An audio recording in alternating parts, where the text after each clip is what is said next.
Hi everyone, and welcome to a new episode of T-Minus Podcast. Today we got Matt. He's the guild lead at Big Time. Welcome, Matt, to the episode. Thank you so much for having me on today. How are you today?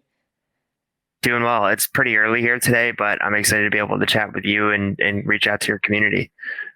Fantastic.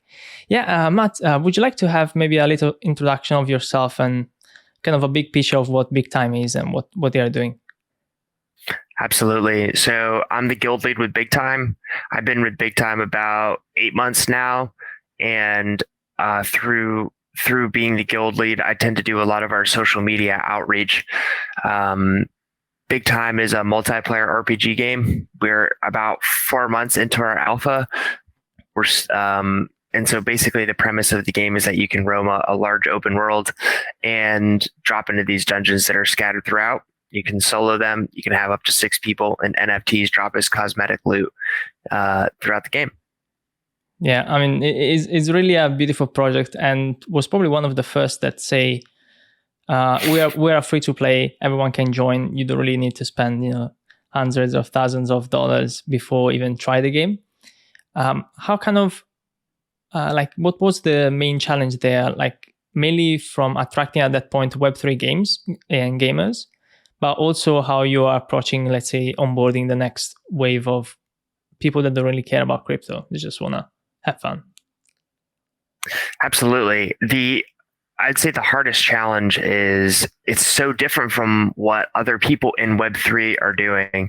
So when people think of what a blockchain game should be like, they think of something like Axie Infinity. It was so successful for so long, and people were making a lot of money that they were like, you should just keep doing that. And we went with a pretty different direction with Big Time. We had a real game first focus, and that meant free to play.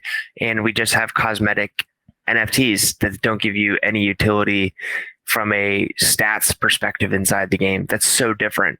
And we think that users will like this. We know that it's been successful in other games in the past, but nonetheless, it's been very hard to convert Web3 game enthusiasts and natives to like this line of thinking. But we really do think it is the future.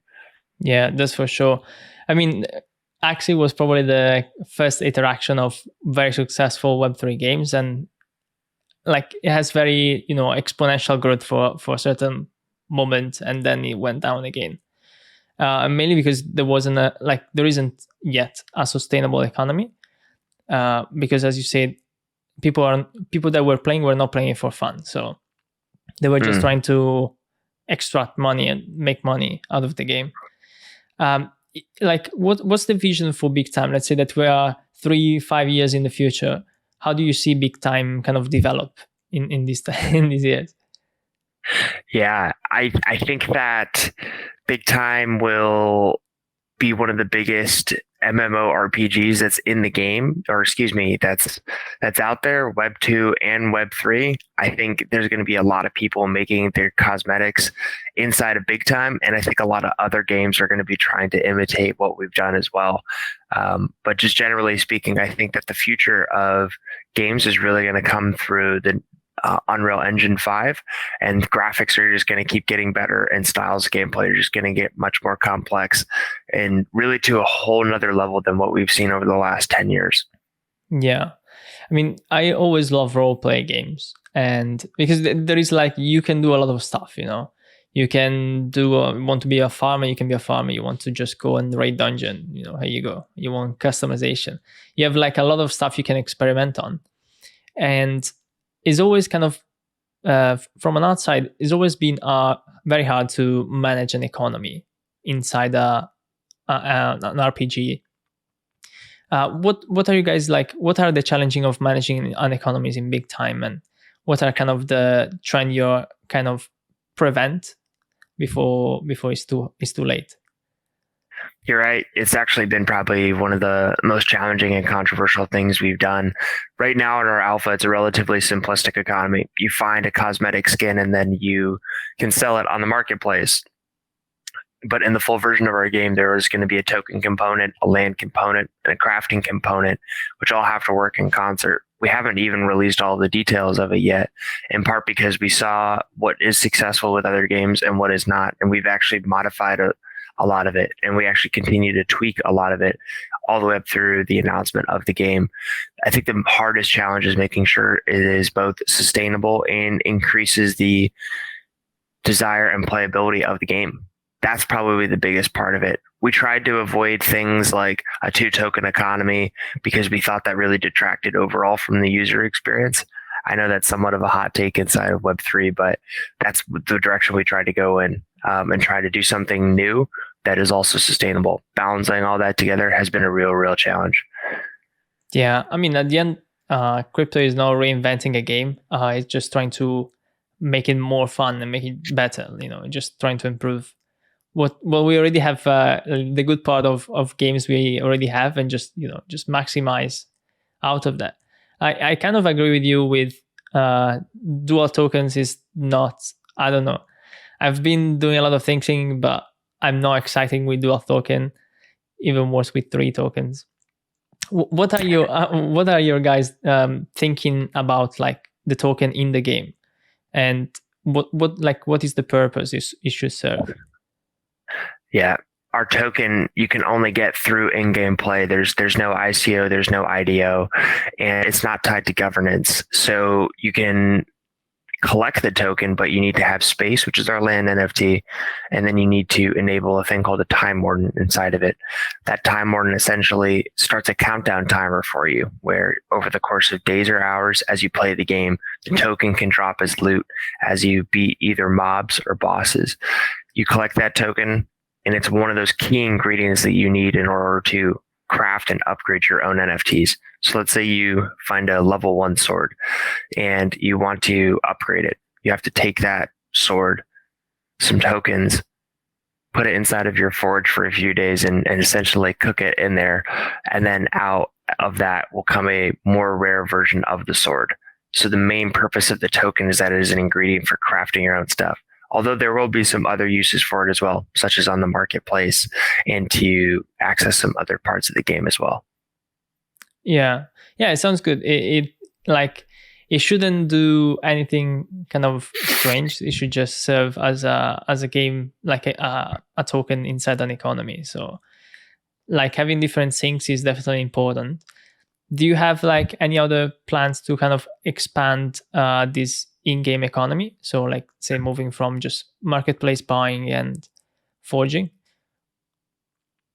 I think that's probably going to be the main way we're going to at least start it. We've talked about other aspects of the token, for example, almost similar to a battle pass or something like that. But the main plan and what it's all going to be based on is really the crafting and upgrading. That's the main purpose. And for all intents and purposes, that's all most users will ever do it. I guess to kind of frame the scale of it, we anticipate 80% of users aren't going to do anything with money inside the game. They're just going to play it and download it, and that's it. And so when we talk about like the crafting side of the economy, it's actually a relatively small portion of it. But if you have a lot of players inside the game, the number of people crafting and upgrading gets pretty big pretty quickly. Yeah, that's right. You were talking about how, at least at the moment, the game kind of evolve around NFT skins. What was kind of the idea around? I mean, skins makes a lot of sense in Web2 games, at least at the moment. What was the thinking around implementing in big time? We looked at some of the other very popular MMOs that are out there, and we found that on average, 50 to 60% of users spend money on cosmetics inside the game. And we thought, okay, well, if we're going to be conservative and assume that it's only 20%, although the market research should indicate that it's actually much higher. So that was number one. So we thought that there's a demand for crafting and upgrading. We really think that Web3 does a lot to give you more for your identity and ownership over what you buy.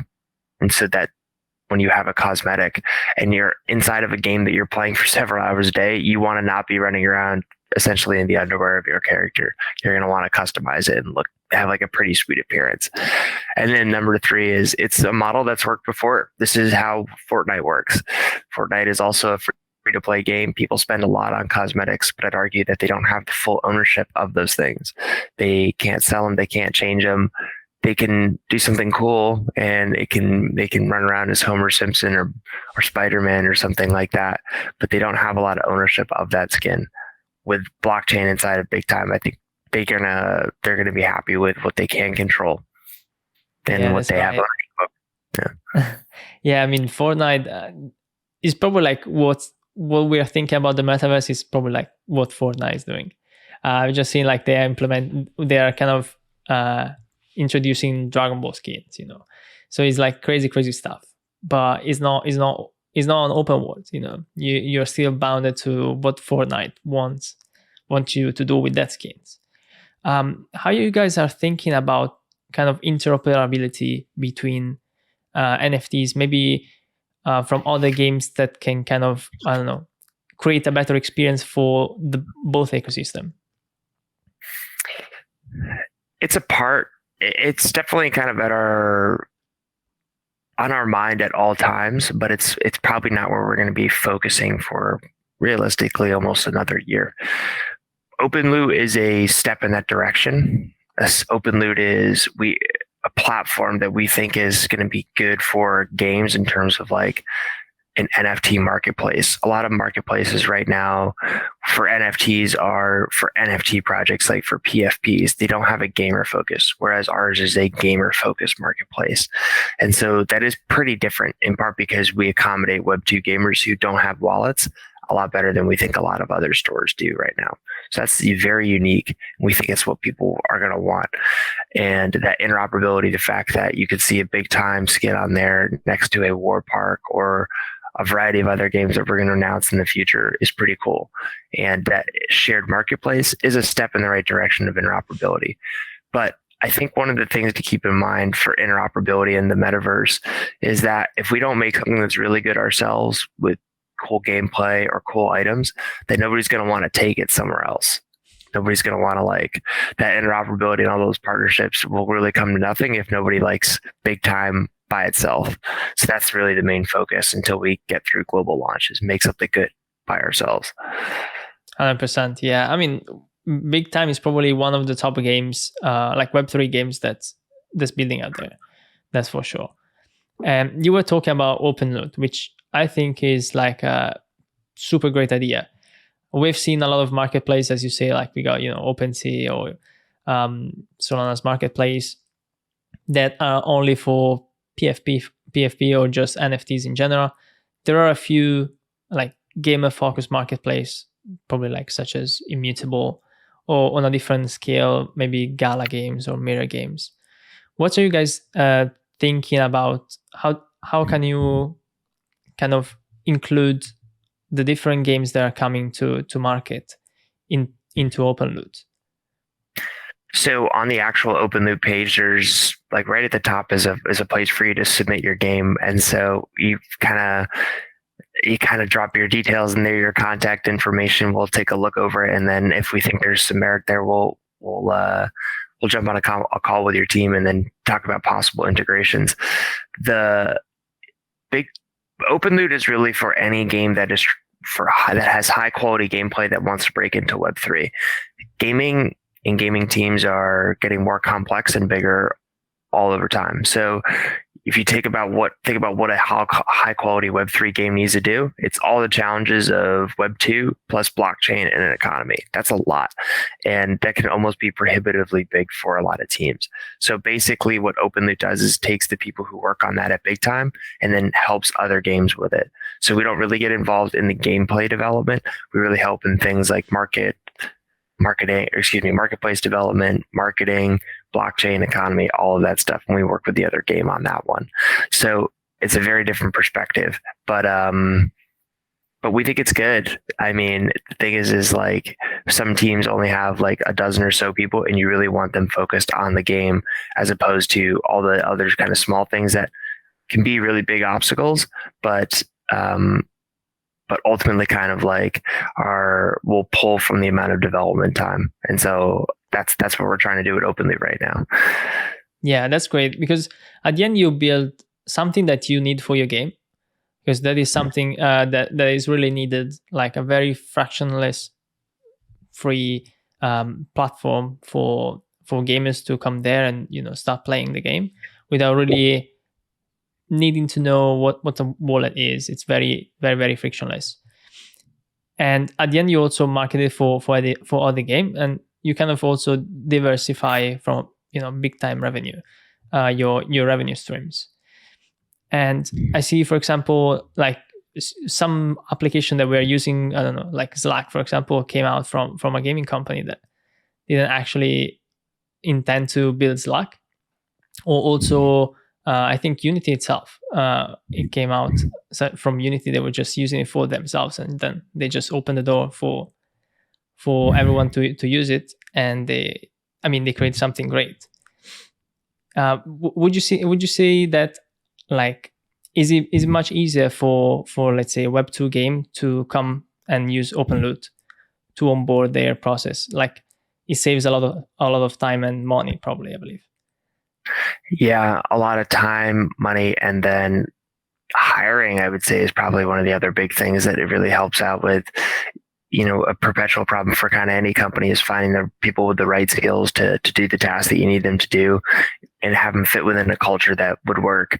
And so OpenLoot takes kind of a proven team, a team that's done it successfully with Big Time, and then before that with Decentraland, and then offers that up to a Web2 game. And I use Web2 game somewhat broadly. A lot of these games are still being built on the same platforms, whether it's Unity or Unreal. And that's the vast majority of games that are out there right now. And so how they incorporate blockchain into that is really the challenge, but the same base level knowledge is the same between Web 2 and Web 3. So, that's certainly the idea. Make it easier for these new games or relatively small teams to come to market in Web 3 using our experienced team. Yeah, that's right. As you mentioned before, you first have to create a game that is good by itself, and then kind of introducing crypto and Web3 assets. You need to kind of improve it. In addition, like, what is OpenLoot aiming to do? Would it be like sort of branch of Big Time, or will it kind of develop by itself in the future?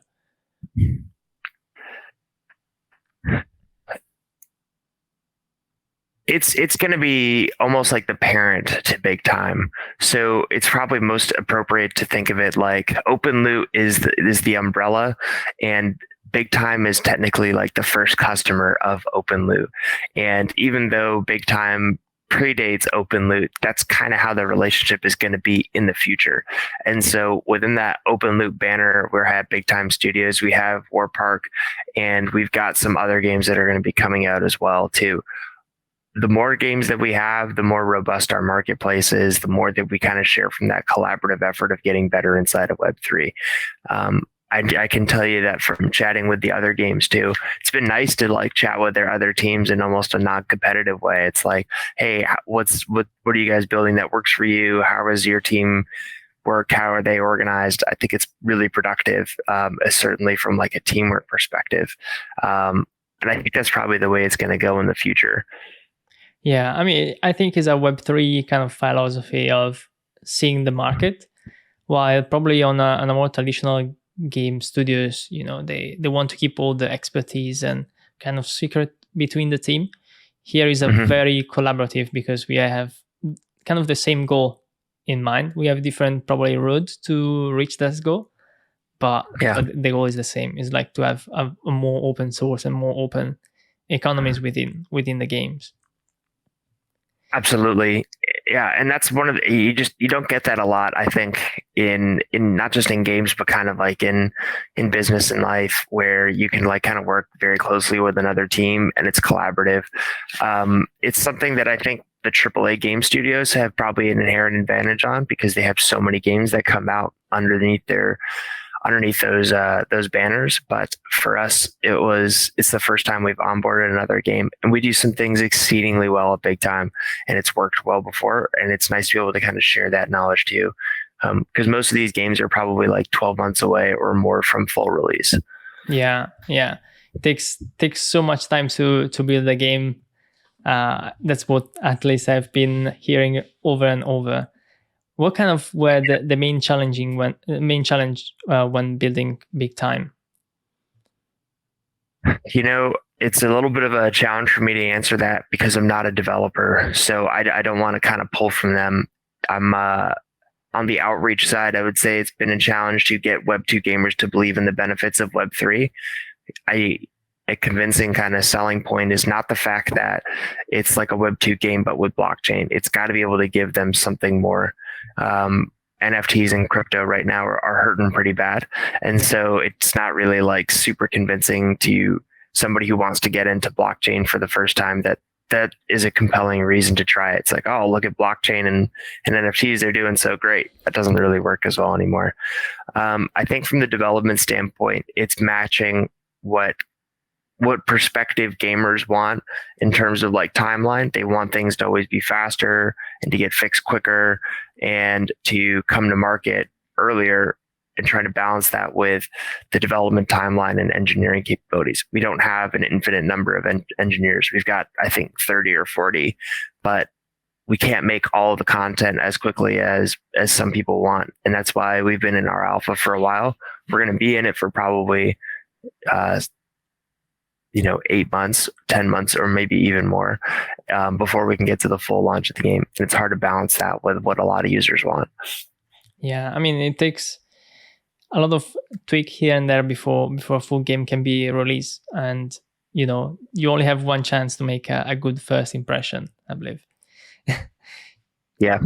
What was the kind of recurring conversation with, you say you're in charge, of course, of outreach with gamers and trying to understand what they want. What kind of the sort of recurring conversation with them? So we have a couple of touch points with our community. The main one that we use is Discord. So we've got about 400,000 people in our Discord. And I like that platform because it's a very good way to speak to your own community. Whereas something like Twitter or YouTube is a good way, I think, to kind of project. Discord is very well for communicating in there. And we use a variety of different channels for feedback. The Discord is for anybody who wants to be affiliated with Big Time. But then we had to create some separate forums for people who actually have access to the game and are actually playing.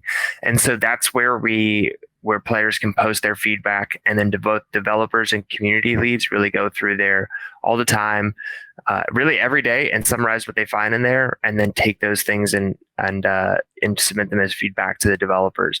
If it's something like a bug, we have to be able to replicate it or kind of see it in a video in order to remedy that. And that's been a challenge. And then for the other part, in terms of like content feedback, we go through it, and it's a pretty generative discussion for us. Like if users like something or they don't, we make sure we talk about it with the creatives and think about the best ways to incorporate that feedback. Yeah, and from a kind of marketing perspective, when you're trying to reach out to more users and gamers, what are your tactics? What are you looking at when trying to to get the next user in Big Time? One of the main ways that we do that is by reaching out to streamers on Twitch. So one of the unique things about Twitch is that people have some very strong and dedicated audiences. It's not like Twitter, where it's relatively easy to make a fake account, and Twitch is quite a bit harder. And people tend to really, really like the streamers that they follow or subscribe to. And so for us, we're like, there are some people who we think may like Big Time, either from this style of games that they played in the past, or maybe something else they've kind of indicated on social media. So as we reach out to them, we're like, hey, try out Big Time. Here's some free access into the game. Maybe even co-stream it with us, show it off to your audience. And if your audience likes it, maybe we can do some passes for them. That's been, I think, kind of the main way we've done our outreach to prospective Web2 gamers. That sounds great. And do you have like some sort of, I mean, I guess few streamers probably decline in the large numbers. What kind of was the conversation there like, if there is any at least? It depends. I mean, like 20% of them sometimes would be like, hey, I have no interest in hearing anything more about Big Time. I don't like NFTs. I think they're a Ponzi scheme. And that's a challenge. Just by hearing that word or that phrase of blockchain or NFT, they're like, I don't want anything to do with it. And that's been challenged. So one of the things I try and do is talk about the benefits of Big Time as a game without using any of those words, and not in a way to be deceptive. am very concerned sometimes that there's a stereotype about blockchain from people who are not as familiar with it that takes over. And I don't want their negative experiences with either through their friends or people that they know to color how they think about big time. Because I really do think that big time can stand on its own. It doesn't need blockchain. You don't need to engage with the NFTs or the economy in order to play the game or to get ahead in it. And when I talk about it from that perspective, I actually think it resonates a lot. And for people who are familiar with cosmetics inside of the game, when I talk about how it gives greater ownership and you can craft whatever you layer, initial ones that you find, you can add onto them or modify them, and you can export them all outside of the game, and it kind of gives you a collective greater ownership of an item. They tend to like that idea. And then at the end, I'll be like, okay, well, the only way to do all that is by putting them on a blockchain. You're like, oh, okay, that kind of makes sense to me.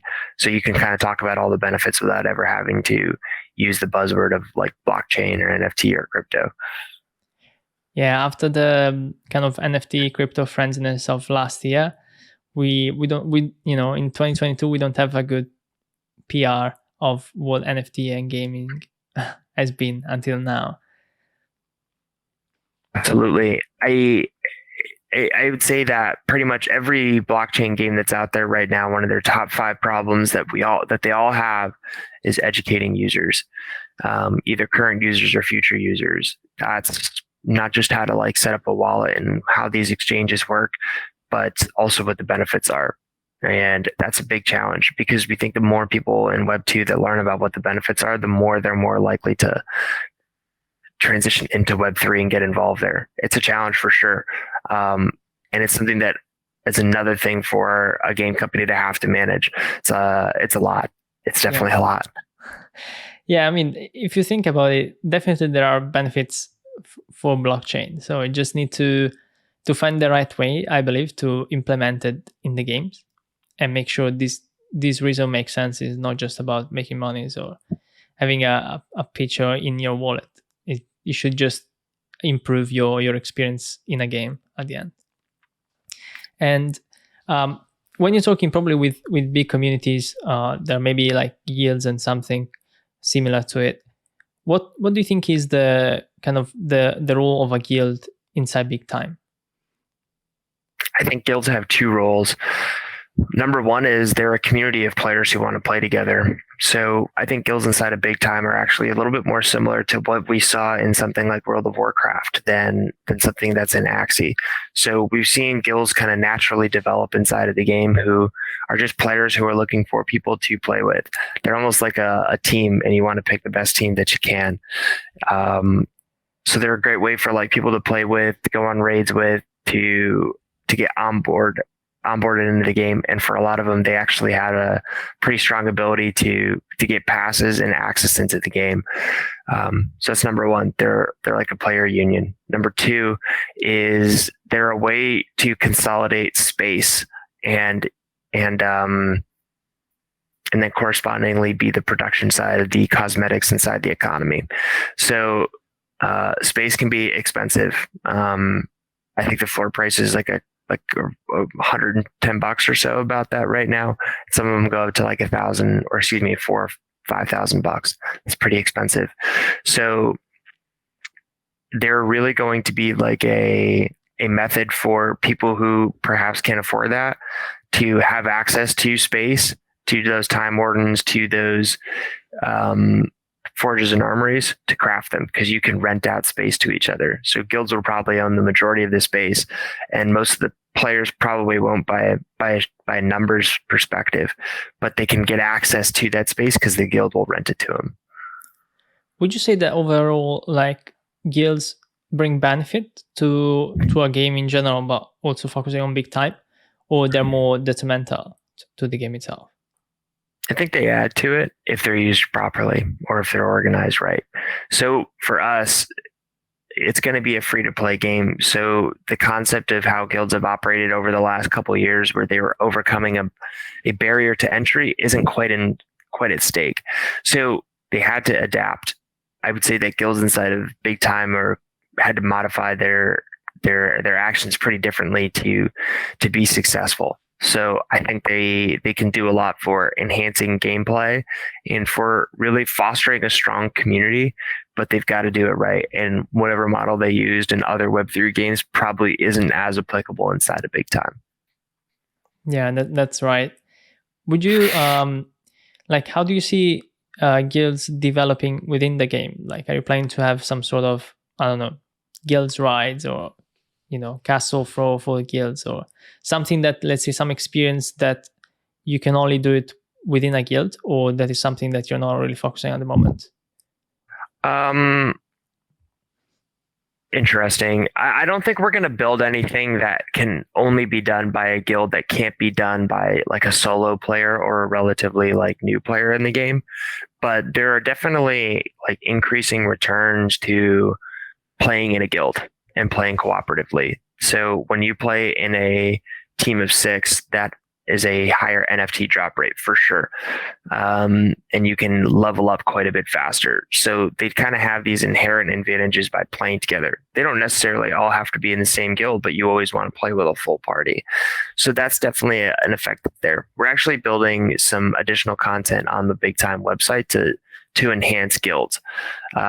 We want them to be competitive with each other. In fact, they actually keep asking for it. Like, they want to know rankings, who finds the most, who levels up the most. And so we're going to be rolling out some features on Big Time that will accommodate that. But the main way that guilds will kind of shine in Big Time is through their space. By combining space, they can have a bigger hangout area, and that's going to be pretty different. Somebody's going to make the Taj Mahal of space with how much stuff that they own, and that's going to be pretty good. I think there's going to be some friendly competition between the guilds to see who can have the biggest and the best space. How would you explain like what a space is? Except we're talking about is basically a place where you can put your forge, and people can come there and rent out kind of is it called timekeeper, if I'm right? To start kind of getting tokens within the game. But what else can the space do? So space is primarily a hangout area. So you're going to be able to customize the layout and hang your NFTs inside of it and make it have its own cool appearance. And so you're going to be able to invite other players into it. So if Matt wants to hang out inside of his space and bring in his friend Marco, we're going to be able to do that. And then that's our own private area that's separate from inside of the game. So that's the main way. Number 2, the forges and armories. So if you want to craft up NFTs and if you want to make your own stuff, like your own skins, your own weapons, then you're going to need to do that inside of the forges and armories. So again, taking that crafting example I had before, where you took those tokens, combine it with a base layer NFT, and essentially cook it inside your forge and armory, the output from that is going to be a more rare and kind of more aesthetically pleasing version of those NFTs. Yeah, I mean, like, Big Time is such a massive universe that there is probably like a lot of things that needs to be explored and fully understood before, as you say, before the alpha, before the final product is out.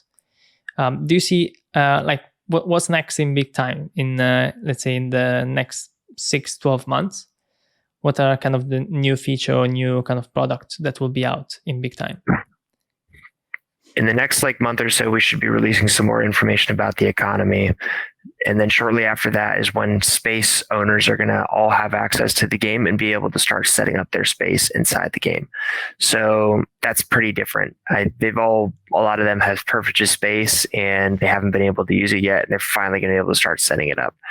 After that will be the invite-only beta of our game, where we're going to release a whole other level for people to play. Epic City will be the main one, very kind of NPC focused, with more of an emphasis on playing the storyline and interacting with other players in a more community style, as opposed to the combat that really characterizes Big Time right now.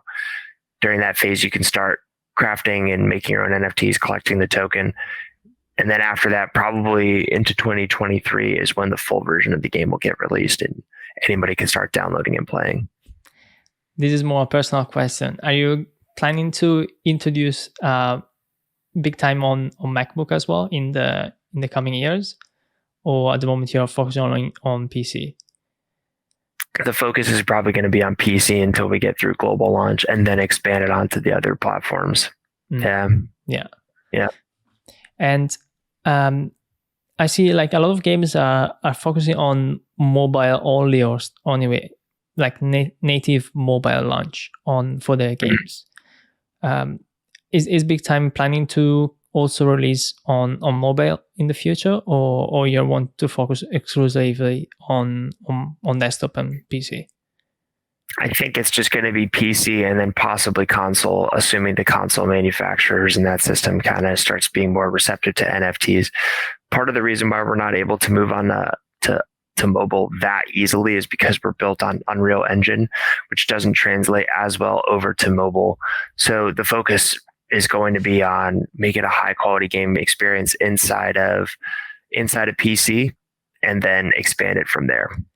Yeah, I would love to play Big Time on PS5. That would be crazy. Yeah, I've actually saw a console. I don't remember the name, but they're building a console for Web3 games. So that's something interesting. I don't know, let's say, how large a market is, at least at the moment, but at least it's kind of, forcing Xbox and PS to look at it if they don't want to get disrupted before it's too late. That's a great idea. I mean, the thing is even if it's not successful or not hugely adopted right now, it will be in the future. And I think that's super important. Yeah. That's awesome. What do you think are the kind of barriers for Big Time to possibly launch on on PS5 or Xbox?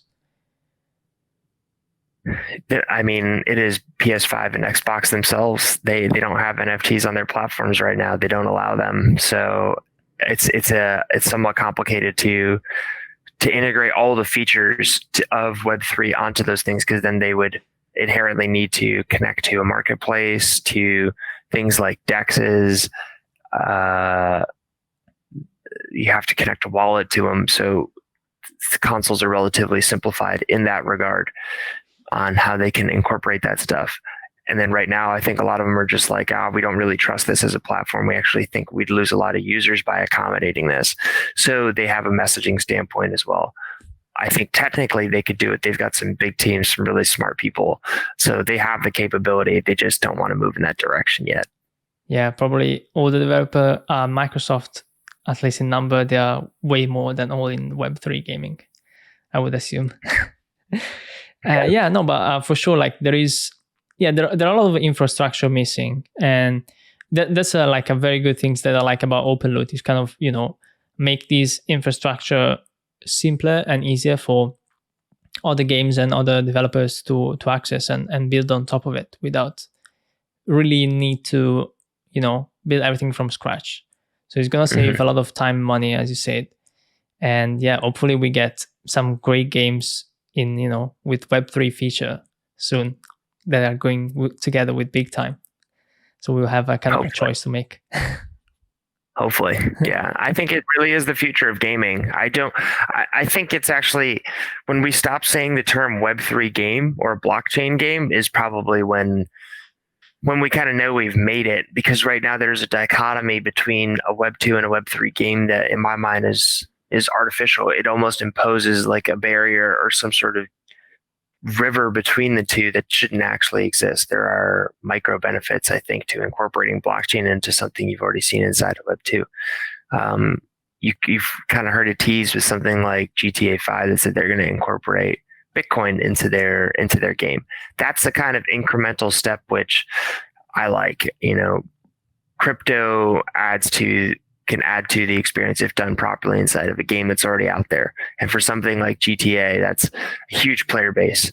And if they came out instead, like, we're going to make a Web3 game, you'd lose a lot of Web2 gamers kind of right off the bat. And Web3 gamers would probably be the only ones paying attention anymore. But you can incorporate the technology into Web2 games in kind of an incremental way that's beneficial, I think.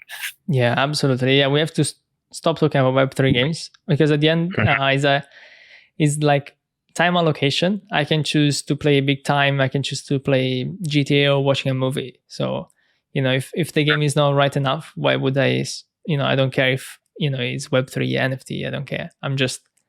it's just a hour. It's just some time that I want to have fun, and I would just allocate that time to, the best service provider for that entertainment.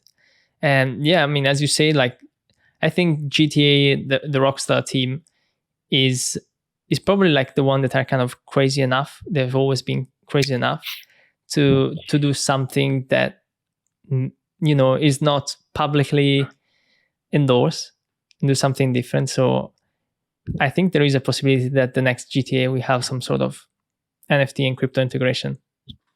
Yeah, I think a lot of people want to move in that direction. It's just challenging. I kind of like the way you described the GTA team.